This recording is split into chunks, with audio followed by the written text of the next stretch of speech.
Hello and welcome to another episode of Carnivore Evolution. I'm your host, Victoria Olson, and today our guest is Terri Haas, who is a nutrition and carnivore coach and also the author of a cookbook called Terri's Carnivore Treats. And we're very pleased to have Terri on our show today. Hi, Terri. How are you doing? Hi, Victoria. I'm doing really well. How are you? Very well, thank you. We'd love to hear your story about your carnivore journey, about your coaching, and about your cookbook, and all the ways we can get to know you better on social media. Well, thank you so much for having me here. I really appreciate it. Well, we're thrilled. We're just thrilled to have you. How did you happen to come across the carnivore diet? And were you a nutrition coach before you discovered carnivore? I was not a nutrition coach before I discovered carnivore. No, it was I was a carnivore first, and then getting certified as a nutrition coach came after that, a couple of years after that, I believe. So, and I've loved both paths. Forever carnivore. Wow, that's good to know. Yeah, I feel the same way. Wow. Well, tell us, I know you have a group. It's very active and very interesting too. Lots of information there. Um, how has carnivore helped you in your life? And why did you choose carnivore?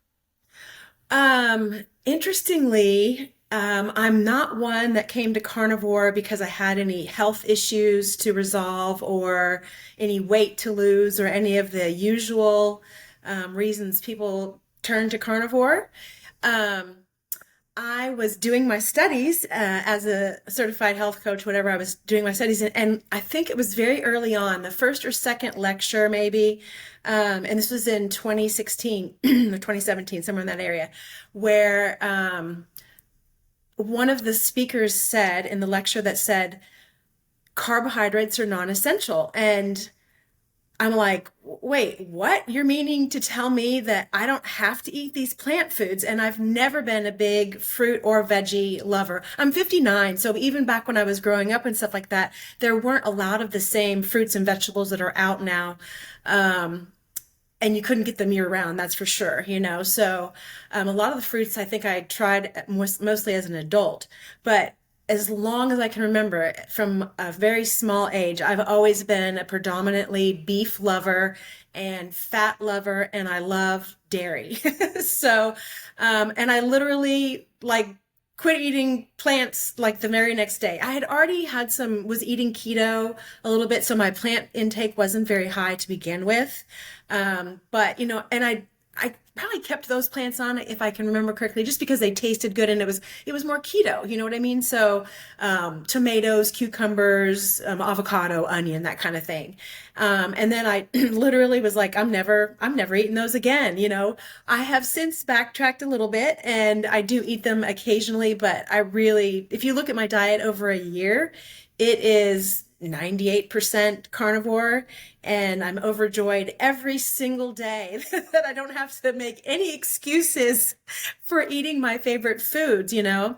I was one that like if I was going out for lunch with friends or dinner with family or whatever, that would, you know, I would have my cheeseburger with avocado and bacon on it and take off the bun, take off the lettuce, take off the tomato, and then secretly just kind of say to myself, like, well, you know, if I die at 55 from a heart attack, at least I'm eating my own food, my favorite foods, you know what I mean?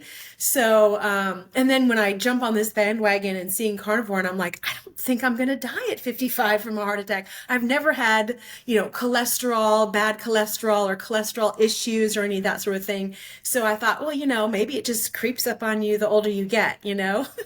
But I'm 59, so I'm still going strong and in better shape and feeling better than I have half my age ago. That's wonderful. Wonderful. So, I would like to know a bit about your coaching experiences and the kind of issues you encounter and have helped people with. The Absolutely. I've had a really unique opportunity as actually from being in this migraine group that I'm in. It's a chronic pain migraine group. And the woman that runs it, Angela Stanton, is a researching PhD. And so every day we have just a myriad of questions, obviously, because there's about 20,000 people in the group. So you have some various things that come up. And I mean, she just gets like a little kid in a candy shop, just delighted to be able to research something new and then share and pass on what she's learned. So a lot of the stuff and where I come from is not really the carnivore space per se. It's more just this kind of sheltered migraine group. So a lot of the things that I've learned are very different than what I've seen in more social media carnivore spaces. And so that's kind of what I'm trying to do is etch out, just like putting little bits out there that are just a little bit different from what I've learned. And the members in that group, not all of them have migraines. Some of them have just strictly autoimmune issues. There's some people that do want to lose weight. There's also a sister keto group where we have people that have epilepsy and cancer and that sort of thing. So they're doing a more therapeutic, and some of them do a nutritional ketogenic diet as well. But mostly over there, it's a therapeutic ketogenic diet to aid with, not having exogenous glucose, and they follow with a very high fat percentage and that sort of thing. But I've been coaching and helping to teach protocol and helping with meal plans and that sort of thing in my coaching business for about 5 or 6 years, I think. But it's an everyday experience. I volunteer my time every day in the migraine group to help people there just learn it because we're not trying to make money. I don't get a whole lot of hires because we'll help you for free in the group, which is kind of where we like for people to be. But there's just, a certain amount of people that just want to have a coach, want to have it laid out for them, want to have a supportive person that they can just lean on and that sort of thing. So that's where the migraine coaching comes in. And I do get what I call just clients in the wild that just see that, from different interviews and whatnot. And it's not something I really promote. I love doing it, don't get me wrong, but it's just my forte really seems to be these delicious recipes that keep turning out for me. And I don't know how, because this is definitely not my background in any way, shape, or form. I was a stay-at-home mom for, like 28 years. And yes, I was a cook in the kitchen, but I definitely wasn't creating recipes. And they certainly weren't out of the box things that I'd never worked with before like I do now. Wow, that surprises me because I've looked through the cookbook, which I own, and I thought, well, this woman has culinary arts training. It No. really occurred to me, and I'm a person who loves cooking at home. I have no training, but I thought I saw that in your recipes. They're really, really very um, creative. Thank you. Um, I want to say advanced, but not in a way that's inaccessible. They're just very very creative and I was just so impressed by every single one of them, especially your MSB bread. Tell us about that. Yeah, that was actually my very first um, recipe. And I will say too that these recipes, they've been around for a lot longer than I've had them out in the public Mm-hmm. because they really were born out of keeping the people in the group, the members of the group, like interested and in eating a carnivore diet because there's two ways of eating in the group, and one of them is just called protocol proper, which is essentially low carb, high fat, more or less. And then there's a higher protein than fat carnivore diet. Mm-hmm. And so all that was just born out of the very first recipe. The MSB stands for modified soul bread because the woman that created it's called soul bread. And it Mm-hmm. all started for me back when COVID had shut down the world and I live alone. So I'm all by myself in my own little bubble and with lots of time on our hands, right? And so I was in the mood for a sandwich, but I go on and off eggs, which seems to be kind of common in the carnivore space. Yeah. I haven't quite figured out why people do, but happened to be off eggs, and I really wanted this sandwich, but the only thing available that I knew about at the time was chaffles. And to me, they just taste like egg waffles. They just were very eggy. And so I thought, I remember being really mopey about it too, like literally going, man, I really want a sandwich, but I just don't want a chaffle, just whining to myself. And so I thought, well, what can you do? So I went ahead and I went on Google, and, like 3 hours later, I kind of came up for air, and I'm like, oh, I didn't really find anything. So I kept digging and kept digging. And then I found this soul bread, and I looked at it, and it was with whey protein powder and eggs and cream cheese, I believe. And one of the tenets, and one of the major things about this protocol, is that we watch our sodium and potassium, because that's how migraine is caused from being taken out of electrolyte balance.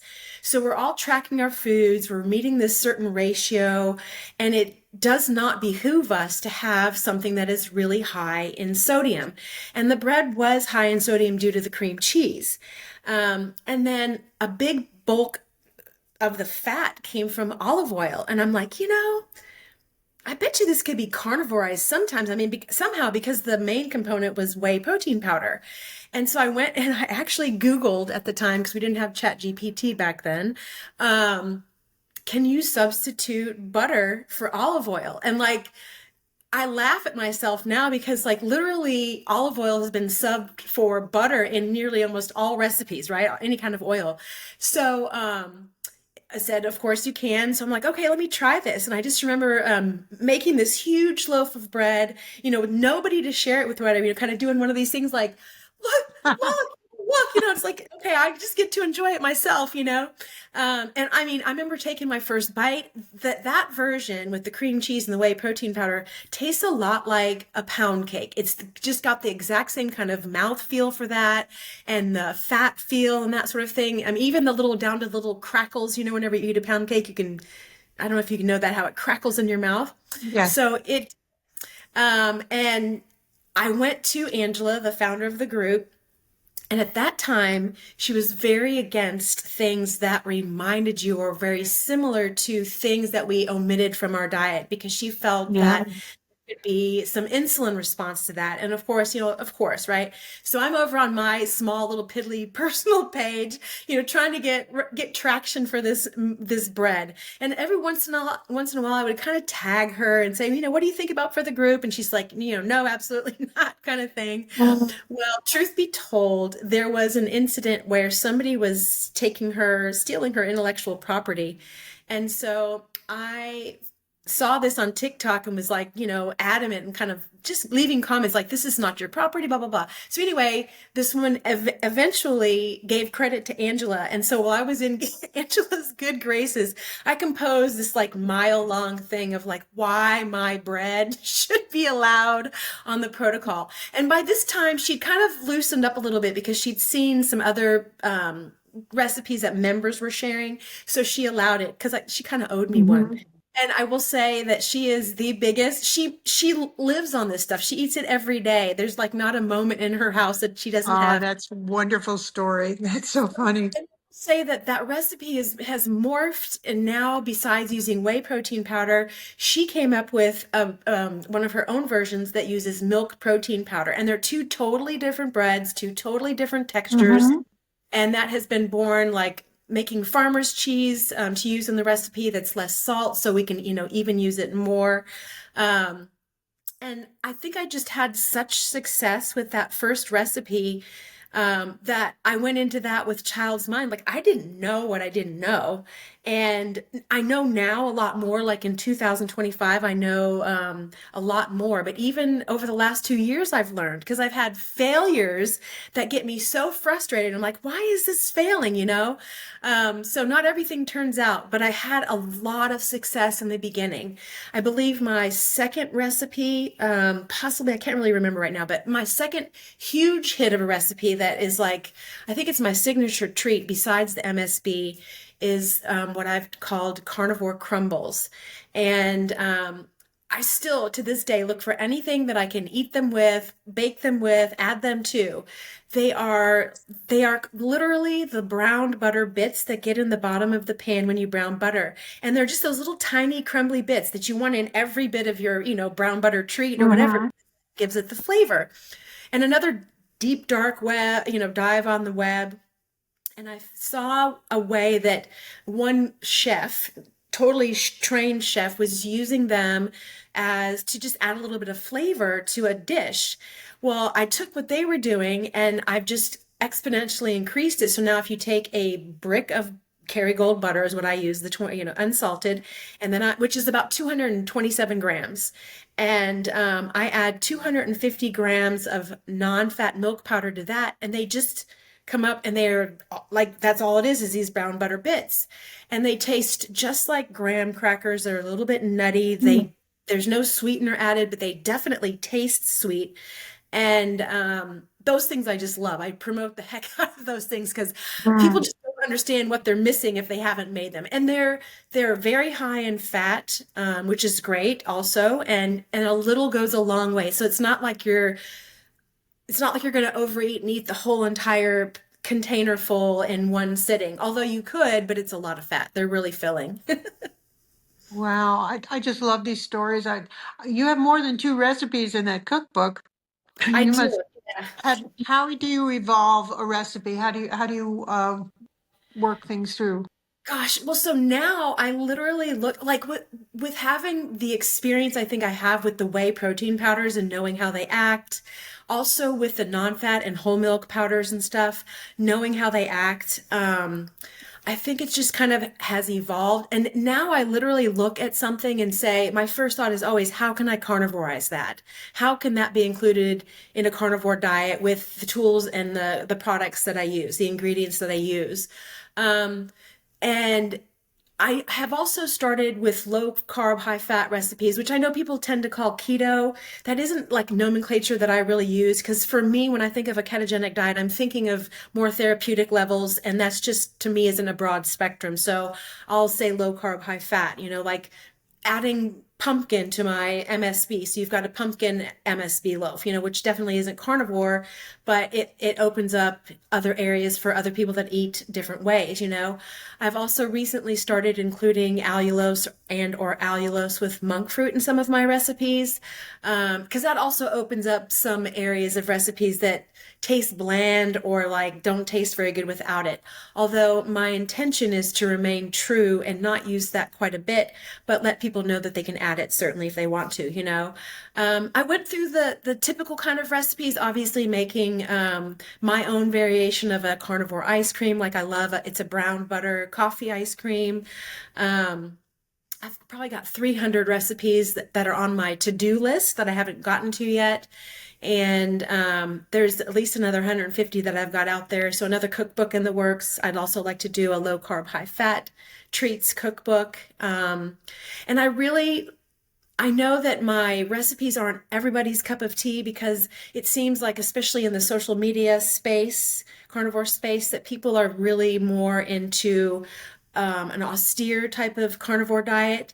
And mine, I believe, is geared towards maybe longer term carnivores, ones that don't maybe want to be so austere. And then also, they're a great way to bring the whole family into following carnivore if you wish to be more strict. The protocol carnivore diet is one of the more broad ones that I've seen out there, which is what my carnivore eating includes also. So it's like all meats, all seafood, all seaweed, eggs, mushrooms, and dairy. Now, whereas the protocol dairy excludes lactose free, excludes yogurt, excludes quark and labna and kefir, since that can negatively affect insulin.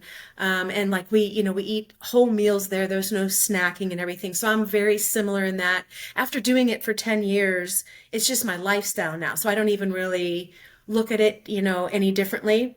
I guess maybe sometimes I do snack, but it's always in between my two meals. I do timed restricted eating myself and usually get hungry sometime after 2 o'clock. Always have my biggest meal at that time, making sure I have enough protein so I can hit protein synthesis. And then maybe if I get hungry and sometime in between that, I'll have some yogurt with the crumbles or whatever, because I have stable insulin, so I can kind of veer off plan. I've been migraine free for 10 years, so I can kind of do what I want, but I still pretty much follow and adhere to a more ketogenic or fat heavy version of the protocol since I don't need that higher protein anymore. But there's some days that I do higher protein too. And then that just gives me leeway to have some carnivore ice cream later because I need to meet my fat goals. Mhm. There you go. Wow, that's a wonderful justification for your recipes. I know personally, I'm dairy free if I can help it. I mean, I miss it like crazy, but it has negative impact on me. Um, and I was going to ask you about your daily eating routine. What does a day in the life of Terri Haas look like in terms of eating carnivore?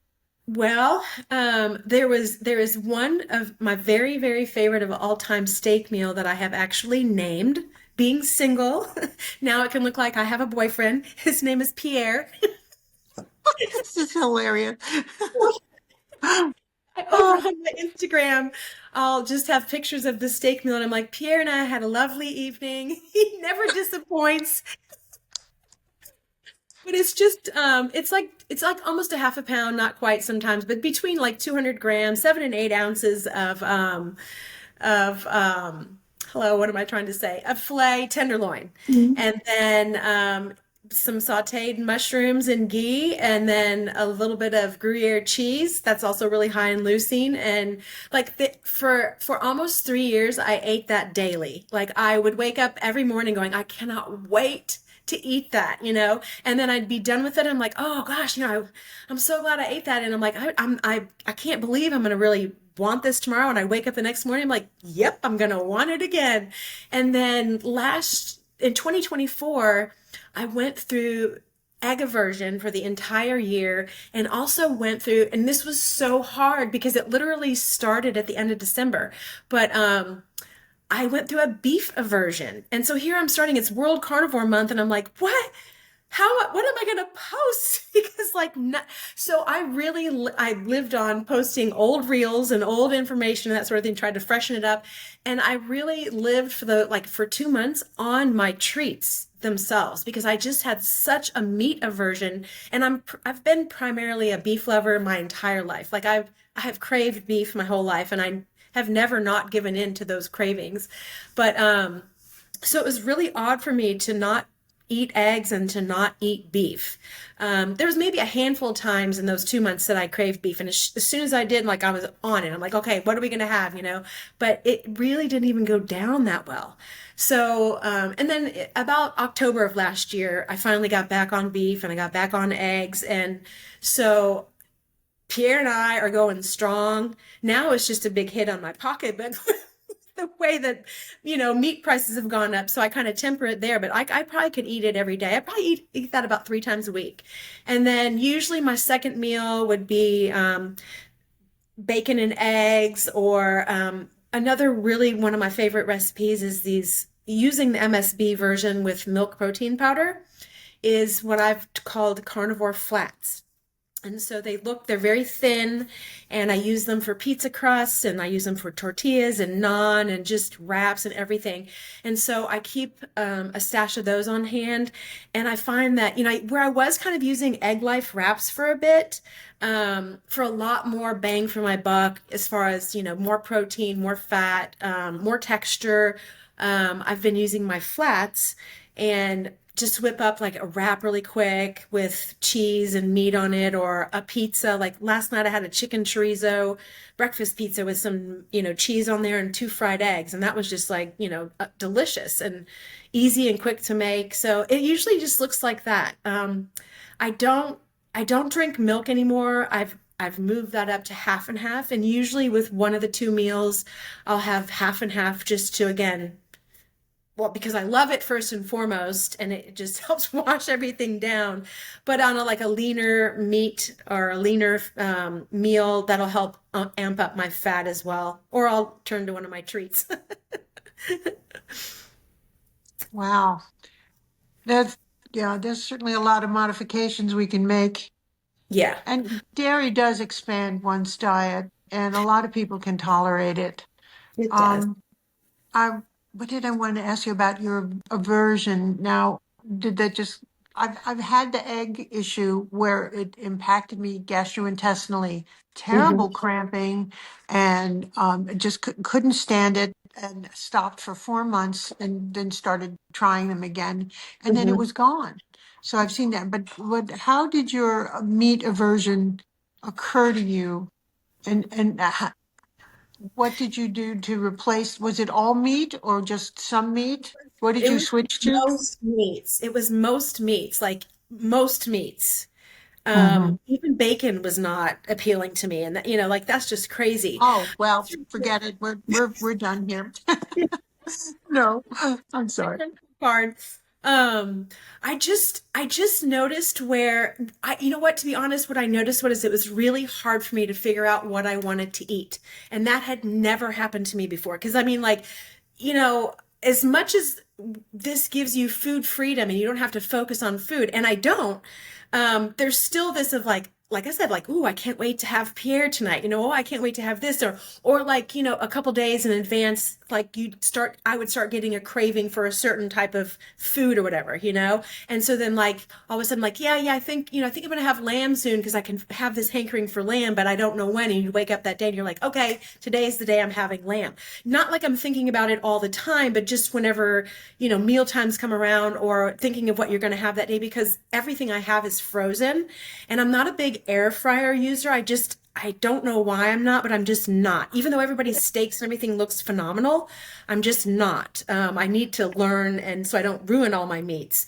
But I would have to take things out of the freezer so they would be defrosted by the time for me to eat them, right? So I have to think about that a little bit in the morning.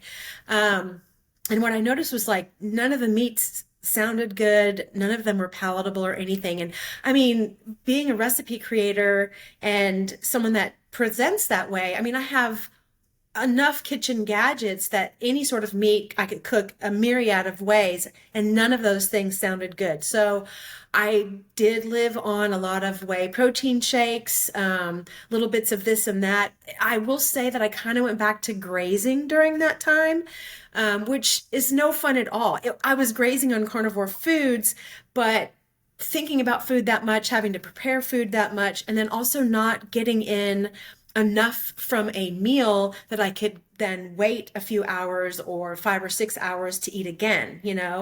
So it was really maddening because I'm like, I just feel like I'm back on the standard American diet wheel again here, but there was nothing else I could do. Why I couldn't eat more at one sitting. It was just all not right. And like my egg aversion, the eggs started tasting like metal to me. I mean, so not Hmm. like eggs. And the bacon started tasting almost like it was bad. It just didn't taste like bacon. So I just kind of quit everything and withdrew until one day I was like, oh, okay, I'm in the mood for meat, and I would just cook it up. And then it just gradually came back to where now, I mean, that's all by the wayside now. I eat eggs almost every day, and I definitely eat beef almost every day as well. I went through a really strange, so like when I first started carnivore back in 2016, I remember thinking like, oh yeah, and I got a sous vide because I was burning my ribeyes, or they were rare in the middle and burnt on the outside. I'm like, okay, wow, this is crazy.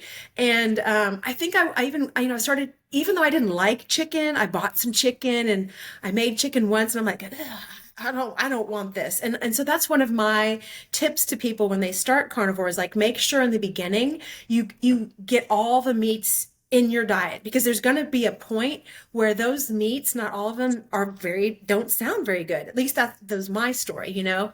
And then earlier this year, I went through the weirdest chicken phase. Like I craved chicken like nobody's business. And I'm like, what is up with this? And I mean, there were days that I had only chicken for my two meals. That Yeah. is now gone, which I thought was strange when it was here. And then I don't miss the chicken, but I do miss having the extra added variety for, times of when you just are not in the mood. Although, now it's lamb or chicken or eggs and bacon. Hmm. Back to the basics. It's a very, very common thing I've encountered. I've had my group for about 6 years, and at least once a month, someone comes in and says, is anybody else sick and tired of meat and doesn't want to eat it anymore? It's really common. And I Yeah. think that our senses become more acute as we eliminate all those spices that we're used to and Mhm. expect. And I think just that the elimination diet itself helps to make us more sensitive to tastes. And in that regard, I wanted to ask you, are you aware of Sally Kay Norton's list of spices in terms of oxalate content? She has a blog on that and a chart and tells us and she mostly it's about dried spices, but you can look it up on the internet for raw spices too. But what is your approach to using any kind of seasoning aside from salt? That was one thing I omitted because my carnivore eating does include spices, as does the protocol. We don't really follow anything. I know I'm very familiar with Sally Norton, absolutely. It's not something in the group that is followed much because protocol is a very low oxalate way of eating. And typically, if people come in with oxalate issues, they're already pretty much aware of them for the most part, generally speaking, and they tend to stick to lower oxalate intake themselves. There are some people that don't know about it, and so we kind of just then we will say, hey, if you're not aware, you can track your oxalates in the chronometer is the app we use. And if you are sensitive, first and foremost, move over to carnivore if you're eating low carb, high fat, because that'll remove a great deal of the oxalate. And then just be aware of the spices that you'll be consuming that do have oxalate. Interestingly enough, like I used to put salt and pepper on my eggs. I used to put pepper on like my burgers and all that kind of stuff. And a couple of years ago when and I dropped it. I mean, I just remember one day thinking, I don't really want pepper anymore. And I don't know if it has to do with oxalate or whatever, but I'm just not a fan of it anymore. It's too strong for my palate these days. And I do make my own roast beef. Something I'd never done in my life until just a few years ago. I mean, I would make roasts at home with carrots and potatoes and gravy and stuff like that, but I've never made like a deli style roast beef. And I remember the day that I was making it. So you dry age it in the fridge with some spices over it. And the spices are like rosemary and black pepper. And, there's like 10 spices or something. And I remember while I was crushing up the spices, because, rosemary is kind of like a little twig, right? It's this small thing. And so I wanted to crush it up. And my eyes started to water so bad. Really? Yes, and I was like, Really? what is that? Because I'd used those spices my whole life. And I was like, what is this? And so I obviously knew it was one of the spices in there, and I took it down to my garage refrigerator where I, put anything that I'm not going to, out of the way up here. And the smell even assaulted my eyes the next day. Like my eyes were burning the rest of the day. And when I woke up the next morning, there was still some lingering spice in the air. And I thought, wow, that's really crazy. So now when I make it, I don't use black pepper, and I've used rosemary, but like a third of the very small amount, and I don't crush it now because, and so far that seems to be good. But like I've just willingly omitted spices that just don't seem like they're going to taste right based on just saying them out loud. You're like, I'm not. So yeah, it's the weirdest thing. So it must have something to do with oxalate inherently, Oh, subconsciously. well, definitely the black pepper has a high oxalate content. Yes, yes, I'm aware of that one for sure. Yeah, and but I think Sally recommends using a white pepper, but that's a distinctly different taste to me. But Oh, yeah, okay. definitely being sensitive to stuff. And you mentioned not using the air fryer, and you mentioned a sous vide. I've come to rely on my sous vide because we use it several times a week, and I got rid of my air fryer. One because of some issues about plastics melting inside, and the other was I never really quite got used to using it, and I could never make a steak come out the way I wanted it that way, and I get much more reliable results using the sous vide. So, what methods of cooking do you like to use? What is your preferential treatment? Actually, my cast iron Dutch Hmm. oven is what I use, and that was like one of my first big carnivore purchases. I think I remember I was so tired of the splatter, and I thought if I could just get something a little bit higher sided, um, it helps, but not that much because the splatter is just Hmm. unreal. I do Oh, the splatter. Yeah. Yes, it's horrible. And I wish I'm in a three-story house and I do have a Blackstone grill, but it's like on the first floor and my kitchen's on the second floor. So I just don't really use that much. I don't really have much experience with that one either. And then I do use these things called, what brand are they? They're called fry walls and they add like 6 inches silicone around. Mhm. So that helps quite a bit. And I'll even put like a one of those splatter flat things on top of that to kind of help whatever. But it's for lack of a better word, the grease is insidious, and you just at some point Yeah. just embrace the tallow, embrace the grease, and go, "This is Yes. where I'm going now," you know. Put Yeah, it on it's the good for your sauce, skin. Yeah. Just rub my it hair. in. Exactly. So, but my favorite, I mean, Pierre, I cook Pierre in my cast iron. I cook my eggs in an anodized ceramic PFAS free pan. So I don't know if that's the healthiest or not, but I still don't have making eggs in my cast iron down. So um, Yeah. um, and then I will say that I've got a ceramic air fryer and I've also got a glass air fryer, but I use the ceramic one is smaller and I make my bacon in that because that's just a little bit less mess that I have to clean up. But really cast iron is my main vehicle that I cook in. Hold on a minute. I'm having technical difficulties. Okay. Hmm. Rodney? Rod? Rod? Okay. Thank you. Hmm. I'm sorry. My It's okay. husband got a phone call. Okay. So I'll just cut that part out. Okay. Sorry. That's I okay. didn't mean to interrupt you. No, that's okay. So definitely cast iron is a little difficult to get used to, and I've always had a hard time with getting the finish on it, even though I usually use an animal fat for Yep. that. Hmm. Yeah, and I try to avoid the Teflon. Um, Yes. I did want to ask you, does Pierre have a French Canadian lumberjack accent, or does he sound like Pepe Le Pew? He totally sounds like Pepe Le Pew because that's much nicer. Sorry, I love that idea. I think it's adorable. That's so cute. He's my boyfriend. Yeah, really. Oh, it's so cute. The language of love is meat. That's True. funny. So, how else do you do your coaching? How do you work with your clients? Do you do Zoom meetings? You do things in person? Tell us about that. I've never met a client in person, even though I have a client that lives about an hour and a half away from me. I live in Houston, down in the city, and she lives about an hour and a half north, which is probably about 50 miles. But in Texas, we measure everything by time because it's so I'm huge. used to that. Yeah. Yeah. Normally they're on Zoom, but I've done Facebook Messenger, I've done Instagram Messenger, I've done WhatsApp, I've also done phone calls, and even there's a couple people, there's one person that's a celebrity, and I've done just text messages with her. So, Well, really, yeah.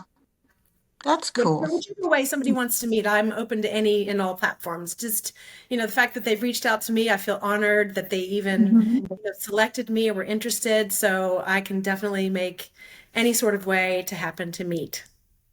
Sounds great. I want to get your opinion on some of the things that have come up lately in the carnivore community that have Mhm. created some controversy, like the GLP-1 shots and the sugar diet. So what is your take on those two topics specifically? So the GLP-1, knowing what I know, even though I didn't take any of these medications, but like from the migraine group, just knowing big pharma and all the medications that migraineurs typically are put on, um, I always hesitate to think there can't be anything magical out there, especially at this stage of the game, right? Um, what really I say to people, because I don't think a lot of people know that allulose is something you can use in place for GLP-1, right? So Mhm. like it literally is nature's Ozempic.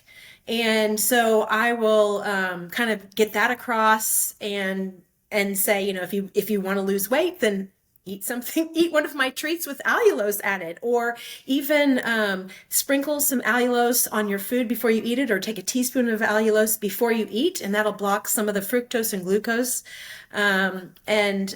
So I'm not pro medication for losing weight, especially knowing how eating carnivore can help you with insulin resistance, and also knowing that there's no such thing as a quick fix. I mean, you can't lose weight safely and healthily quickly. It just doesn't work that way. Um, and then the sugar diet. That one I just kind of have to laugh, even though I've heard some, I'm just going to say, preposterous stories. I mean, yes, in the short term, you could lose some weight that way, but at the total expense of your liver and possibly your pancreas. I mean, when you hear that fruit juice is part of a particular way of eating, the only thing that I see is non-alcoholic fatty liver disease. That's all that flashes in front of me, is just non-alcoholic fatty liver disease. So I just don't see how that can be beneficial towards anybody. And then also knowing what I know, because I used to suffer from hypoglycemia. That's one thing that the carnivore diet has helped me with. Now I have even blood sugar and stable insulin. And someone suggesting to add sugar to your diet, I mean, I have eaten off plan, and boy, when I eat something that's got sugar in it, hello, hypoglycemia. And so I just know that, I mean, insulin is pretty much the same across the board for all humans. And so if I'm experiencing that, certainly you will be too at some point. So I just feel that that's a detrimental in more ways than one way to obtain a weight goal. Yes, yeah, I agree with you there. And you had mentioned in passing a chronometer, and I'm a fan of tracking. I use Carb Manager. Give us your outlook on using a tracking app and to what end. So that's really funny. When I first joined that migraine group, it was a pretty broad protocol at the time. Like, we still were eating, or allowed to eat, like sprouted grain breads and starches like green beans and peas and that sort of thing. I myself, I think truly, because I remained fat heavy, or whole fat, I should say, full fat, and was pretty heavy on beef and dairy. But I never used salt, and I was drinking way too much water for my weight. And so I cut my water in half and I started adding salt, and I've literally been migraine free since the get-go. I have not had one migraine since I found that protocol in June of 2015. Um, and As it evolved, one of the other admins was really adamant about needing to track. And I was just like, I'm not going to track. I mean, I'm migraine free. What do I care? Well, then it became more streamlined, and members were kind of, suggested to track, because without tracking, you don't know what's going in. And I remember when I first started tracking, and I did it for the morale of the group and to be part of the group and whatnot. And then also being a coach for teaching the protocol, and obviously meal planning and that sort of thing, I needed to learn how to do it. So we initially did use Carb Manager, because that was one of the better ones. And then as the protocol evolved over the next couple of years, like, we track things. We don't track too much, but one of the things that we're really particular about is tracking leucine. And without having adequate leucine in a meal, you will not gain protein synthesis. And like, for those that are on protocol carnivore diet, meeting their leucine needs in every meal is required. Now, if you're following the low carb, high fat, it's just with one meal. So Carb Manager doesn't track that as easily as Chronometer does. So we've now moved to Chronometer, and I like it. I mean, I found for myself when I first started tracking that I was not eating enough fat. And that left me somewhat hypoglycemic, because I was fat adapted and I needed Mm, that to yes. sustain me. So, and now just recognizing all the symptoms, I can tell. Also, now that I've been doing it so long, I already know what meal is not going to provide enough fat for me, and how I'll, augment that later on after the meal or with the meal or whatever. But I can tend to feel what feels like the beginnings of hypoglycemia. My vision will kind of go out peripherally. I'll maybe feel a little bit more lethargic, or I'll be hungry and I'm like, what am oh, I didn't have enough fat. So I would just take, I'm not a butter muncher. I've never been, I love butter, don't get me wrong, but I'm not one to just snack on butter or eat butter with my meals. But I have been known to go chug heavy cream, which is, a precursor to butter, right? So because it's like, oh my gosh, I need 50 grams of fat or 30 grams of fat or whatever. So I'm like, look, look, look, look, look, and weighing that. Hello. Yeah. And that's Hmm. not so fun to do that, really. I mean, as fun as that No. may sound, it's really not fun. Hmm. The mouthfeel of heavy cream is a lot. It's greasy. Maybe I should try Gosh, really. butter. Tell me more, please, about leucine and protein synthesis. I can speak. And what sources you can have that are non-dairy for leucine. Where are you finding leucine? Okay, so leucine's going to be found in all animal foods, with the exception of like butter or cream, because it's just pure fat, right? And tallow, I should say, too. Lard, schmaltz, all those fats. But your best source of leucine is going to be in whole, unprocessed meats. And I've got a really quick reel on in my highlights on my Instagram, kind of just showing, how to meet your leucine threshold. So at around age 35, one's leucine needs start at about 3 grams. And this is something that Chronometer will track for you. Even if you have the free version, it will track for you. And the older you are and the less active you are. So if you're like 20 and not very active, or if you're over 35, then your leucine needs are going to be a little bit higher. And leucine is the amino acid that is the signaling amino acid to start protein synthesis. So if there is not a lot of leucine in your meal, or if there's not a lot of leucine in your food, animal leucine, then you will not start protein synthesis, which is the action of healing at the mitochondrial level. That's the action that actually allows for healing and repair. Your foods will be used as glucose, as fuel, rather than go towards repair.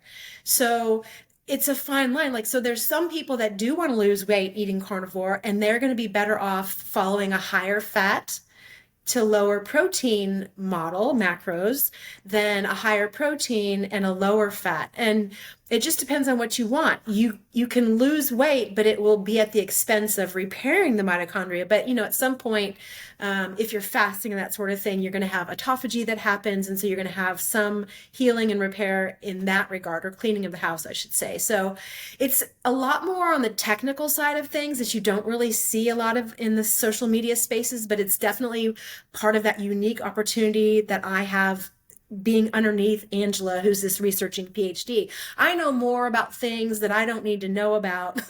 And that can really confuse people. And I have a daily story that I do that's hashtag PSA. It actually stands, I like for it to stand for like public shit posting announcement, just because so No. many messages with people that say that's not true, or that's not how it works, or and I'm like, I'm here just to really bring the truths as I know it, and I'm glad that it's opening up discussions, because a lot of stuff, there's a lot of misinformation, and I'm not saying I'm always right either, and I'm very much open to feedback and correcting when I'm wrong, but I'm just kind of trying to share things that I've seen from this other side, so that other people can get a different point of view and maybe ask different questions, and lead them down for more information, more knowledge. Yes, we're always evolving that way. I could really relate to that very much so. Yeah, and Yes. learning as we go. Carnivore has not been around that long, even if 10 years. I'm a seventh year carnivore, and Mm-hmm. I'm learning things. I certainly learned about leucine today. Thank you very much. I You're had welcome. no awareness of that whatsoever. And it's just been wonderful talking to you and hearing. It's been lots of fun, you Thank and you. Pierre. Send him my regards, please. But we're in an open relationship too, so he's free. He's Yeah, free for yeah, really. I might cook something up with him sometime, but don't tell my husband, who's here in the room, by the way, keep your secrets on listening.